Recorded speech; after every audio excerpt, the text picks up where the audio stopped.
Welcome to the Problem Corner for Pathfinder 2nd Edition. My name is Model 42 and today I want to explain what rarity means, and what specifically is often overlooked by players and DMs alike.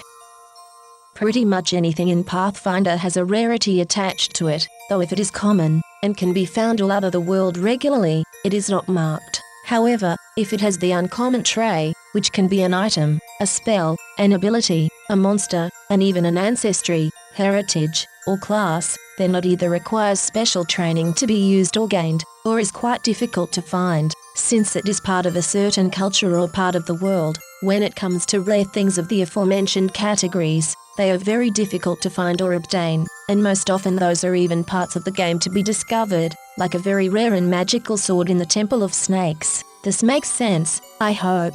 Both in the uncommon and rare cases, the DM has to allow, or put, this element into the game, and players are not allowed to choose them by their own will, unless they just ask the DM if they can use or choose that uncommon or rare game element, as the appendix calls it.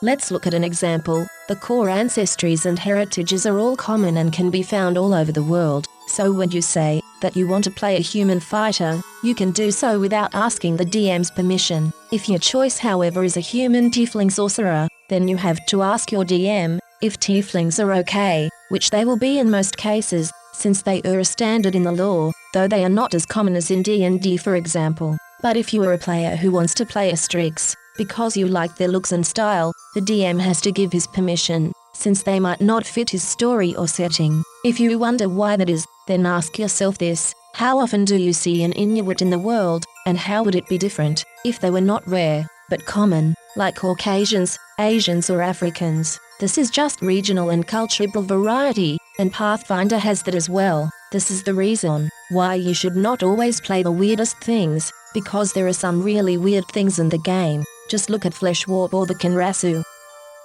Do you have to change the way you play your games because of that? Absolutely not. But I want you, the players, and you, the dungeon masters, to have the rarity in mind before you allow or ask for anything, just because you want it to be special, and that is truth behind rare character choices more often than not. You want to be special. Choosing a rare ancestry for that does not make you special, unless the character and personality makes it special, which you can do with any single ancestry or heritage. Yes, even humans. But then again, if you are the Strix in the party, do not wonder if your group is recognized wherever you go, and the enemies will find you, because you are the one that sticks out like a sore thumb. The rarity is a great tool for DMs to make sure their setting and ideas are not breached or destroyed by weird or unfit choices of certain game elements, and if I could explain to you why that might be important, great. Please leave a like if you found this helpful, or to support the channel, consider subscribing for more content and guides of all kinds, and tell me in the comments if you are the DM, if you made any bad experiences with players choosing rare ancestries or races, because I have made some, though not horrible ones. Thank you for watching and see you next time.